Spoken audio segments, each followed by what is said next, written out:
Let me just tell you that today, don't worry about the agenda. We're just going to play it by ear. Since it got kind of messed up and we had to change it Friday, it's all right. We're going to do it. The main thing is that lunch is booked and coming. We've got something to look forward to. So that's a good thing. This here, even Johnny told me last Thursday or whatever, says, "Now I'm changing up my talk." So I was like, okay, whatever. So it's good. Neil has been doing this every time we've had a tour.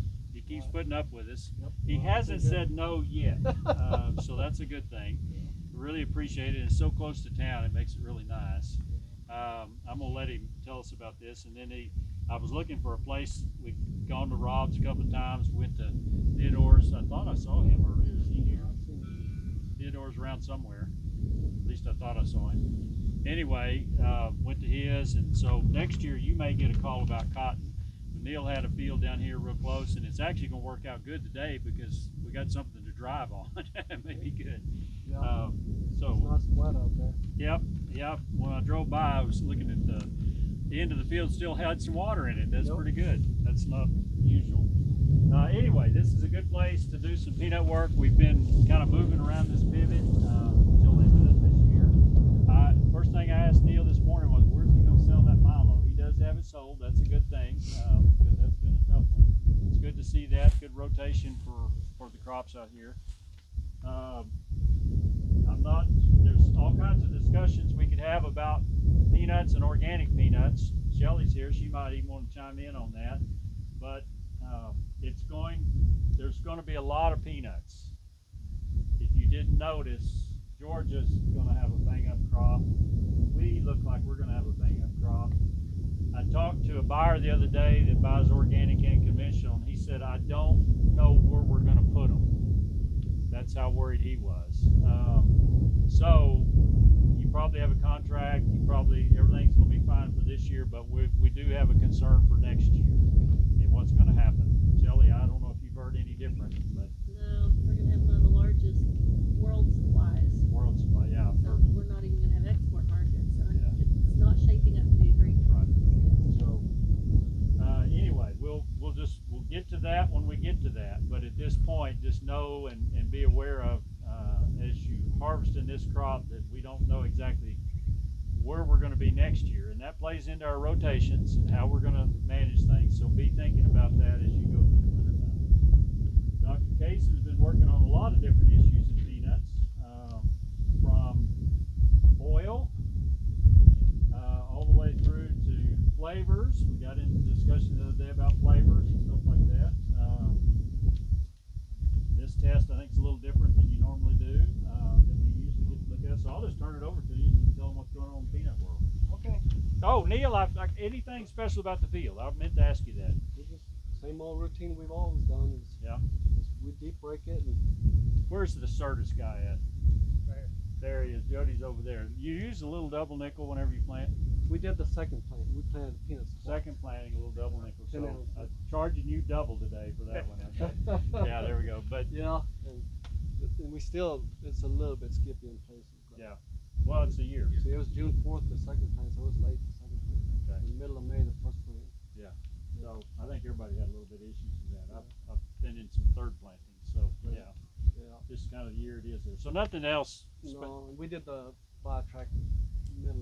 Oh goodness, you mentioned that name. Now he's gonna have to pay double too. There he is over there. He's trying to hide. Yeah. Okay. We did Good. 1,600 pounds of that. Okay. Yep. That's a good treatment. We didn't plow it under. We just lifted it up after that. So good. That's about it. Good. That's good, son. Well, it's good to be here this morning and talk. I asked Bob, what do you want me to talk about? I kind of had a couple ideas. He said, well, you better talk about your new variety. And so that's kind of what I thought I'd start off with this morning. But before I do that, I want to point out I've got three people here with me: Brian Bennett, Shelby Santos, Shelly Reisman. They're all graduate students at Carrollton State University, and they work in the peanut program. So they really do most of the heavy lifting for everything that we do. And they eat a lot too. So I wanted to mention we've got a lot of varieties that are fixing to come out. I've been in this position about 5 years, and we've kind of been building up, getting some stuff ready to bulk up the release, and it's kind of finally, it's exciting because it's kind of coming to fruition. And I guess the one that I'm most excited about, it doesn't necessarily affect organic production as much, but I know a lot of y'all have conventional acres too, but we're releasing our first drought tolerant variety. And it's in seed increase this year. We have about 6 acres of it, and we decided it was important enough that we split it up into about 3 different places, so in case something happened at one, we wouldn't lose it. But it looks like we're gonna, all 3 are looking good. I've gotten pictures of them in the last couple of days, and it looks like they're all gonna make and make well. And so that's gonna be something I feel like, as issues with water become more and more prevalent out here, that's just something. We've tested this variety for several years. It produces very well if you got water, but if you have to back off on the water, it still hangs in there. It still produces above average from what I would consider a conventional variety would.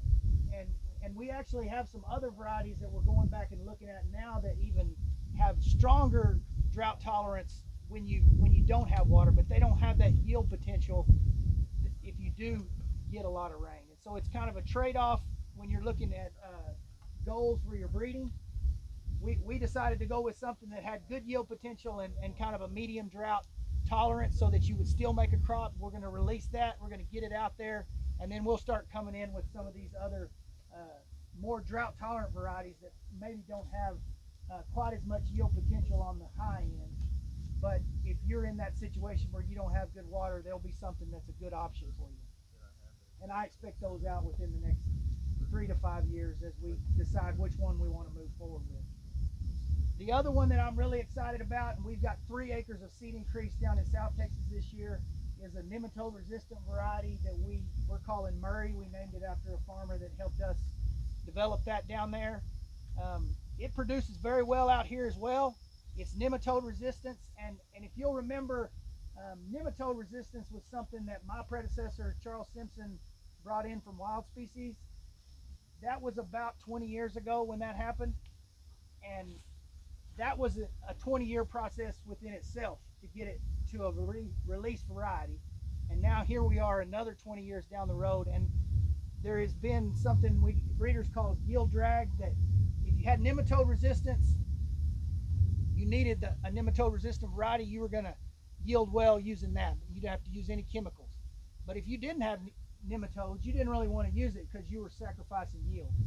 And Murray is really, I feel like, the first variety that we've released that addresses nematode resistance, yet if you don't have nematodes, you can grow it and it's still going to yield well. One comment on Murray, that in the West Texas variety trial, the average out of past 3 years, it was the highest yield among everything else, even compared to Georgia 09B.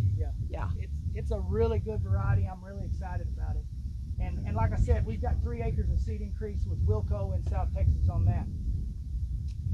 Those 2 are the 2 that we've got furthest along. We've got several more that what I consider 1 year back on release. And they're just basically high yielding varieties that we've kind of developed for West Texas. They're both 2 of them are runners, and no particular disease resistance. They just yield very well and have pretty good stability across a lot of different environments and different irrigation rates.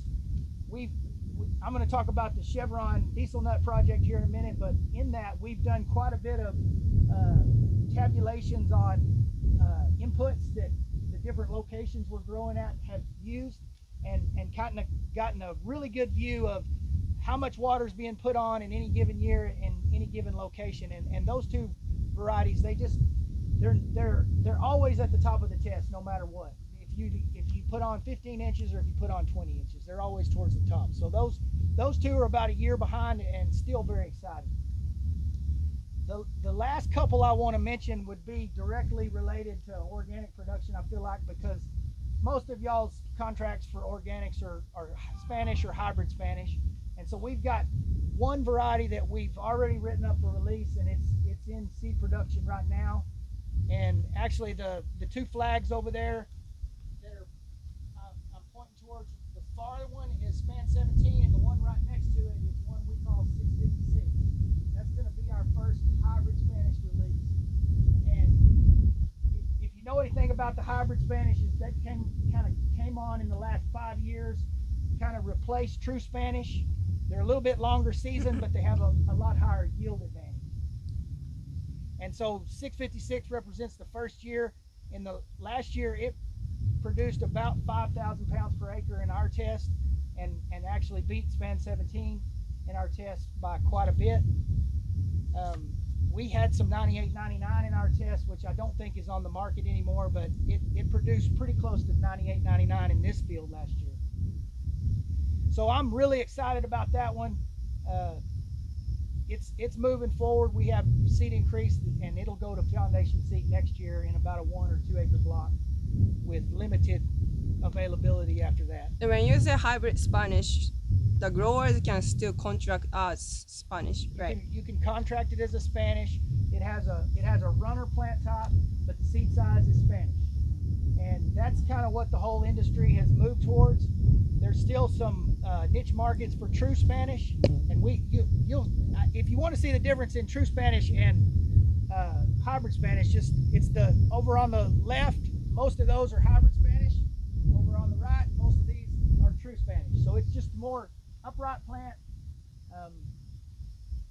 In farming, typically when you dig a Spanish, they tend to fall around and they don't invert very well, and they're just a little bit harder to handle. The vines are a little bit bigger, and most people like to farm the runner plant type. And so we've basically crossed the Spanish to get the seed size that we want with a runner, and we've got something in between that meets the needs of the Spanish market.